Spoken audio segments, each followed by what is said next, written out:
Mga idol, kain na tayo. So, time check, 11:40. Ayan. Nagluto si Lablab ng tokwa. At, syempre, nagpreto siya ng itlog. Ayan. Tapos, nagsangad na rin si Lablab ng kanin. Ayan. Kasi hindi na tayo magsasaing. So, mga idol, wait lang ha. Ayusin lang natin. Tokwa mo, Labs, ha. Kumuha ka dito. Tapos, yung suka, ayan. Ito yung galing Tarlac. Maraming salamat po, Ama. Kain tayo dyan, mga idol.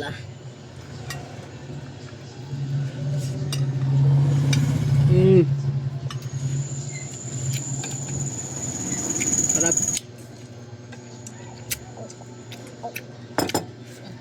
Panalo. Wala pala akong sili. Yan, mga idol. Pumili tayo ng sili. Ayan. Alam mo naman. So, isa lang kainin natin kasi mamaya wala naman tayong mabibilhan. Sabi natin isa. So,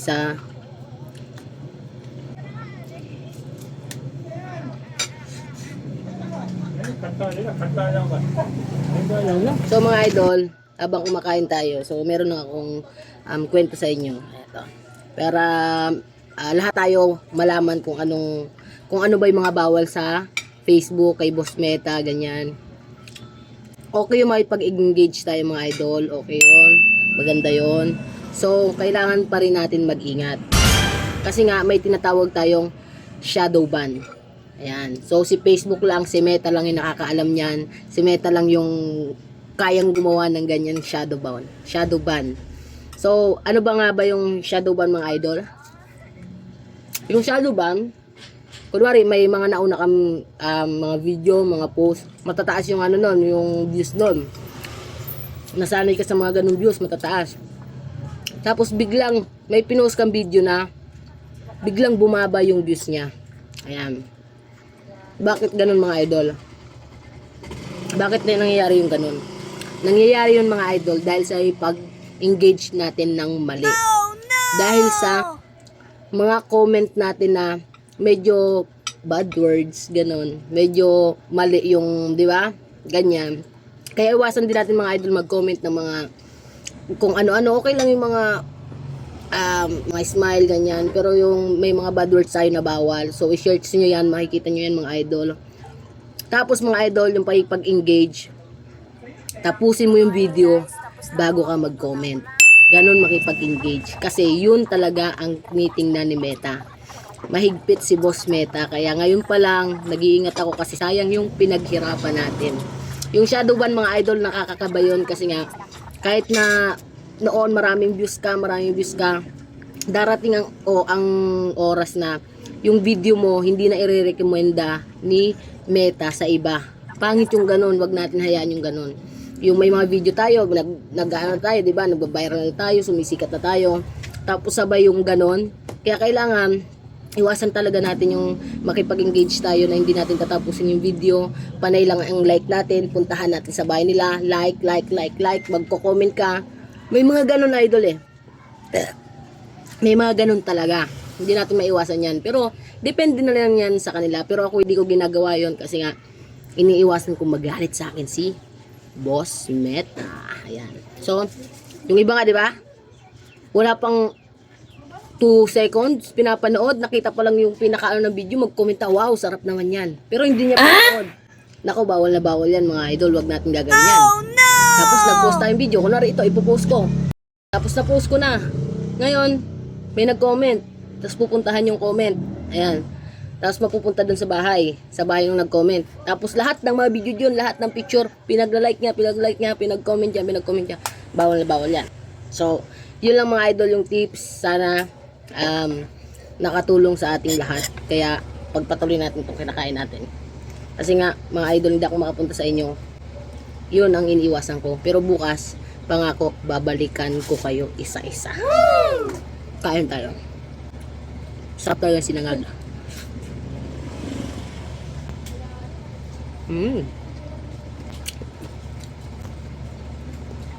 Hindi talaga ako mapakalit pag wala sili.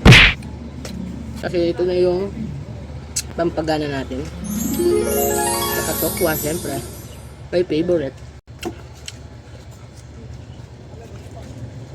At ang itlog na prinito ni Lablab.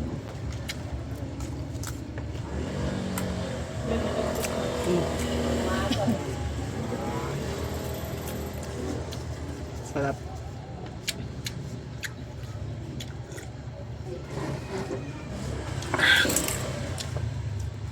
Sausaw natin nga sa suka.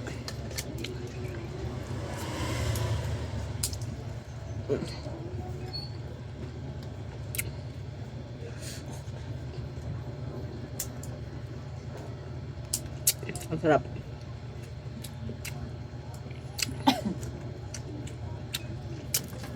Budget meal na ulam to mga idol. Yung tokwa, 3 piraso lang yan. Ninipisan lang yan ni Lablab. And then yung egg namin, 2 piraso lang. Scrambled egg. So, ang ginastos namin dito ay 30 pesos. Ay, 40 pesos pala. Sorry.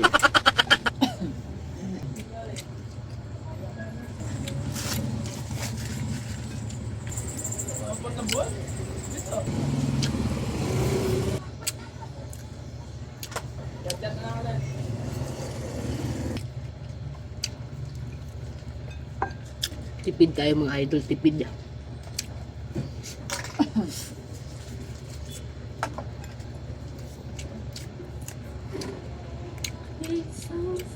Sarap.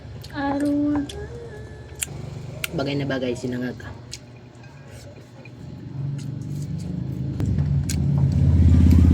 Last bite.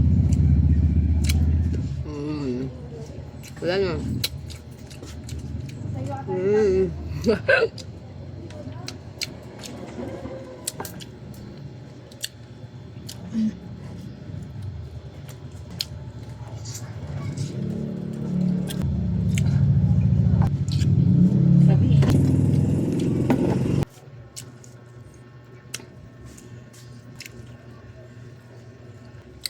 So mga idol, hanggang dito na lang. Maraming salamat. Sana meron kayo natutunan kahit konti. Wow! So, yun lang ang may advice ko sa ngayon.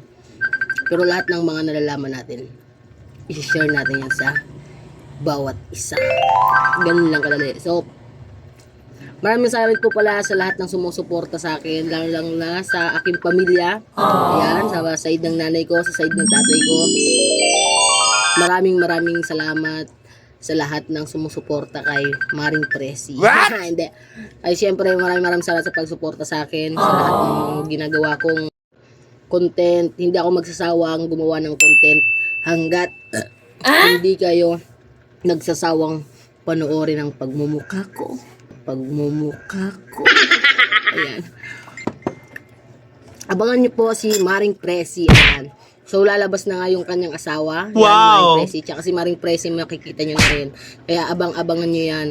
So, inaayos na namin yan ni Lablab. At syempre, especially pala sa aking mahal na asawa. Nagpapasalamat ako sa kanya. Kasi nga, katulong ko siya sa pag-edit ng video. Sa pag-video, ayan, siya yung aking director. So, maraming salamat. Lablab. Thank you so much. Mahal kita. I love you. Bye-bye. So, kaya na kayo mga idol. Kung andito lang kayo, eto, meron pa akong tokwa dito. Pwede nyo itong kainin. Kaso walang malalayo kayo. Kaya mamaya, para tipid. Bye-bye. I love you all.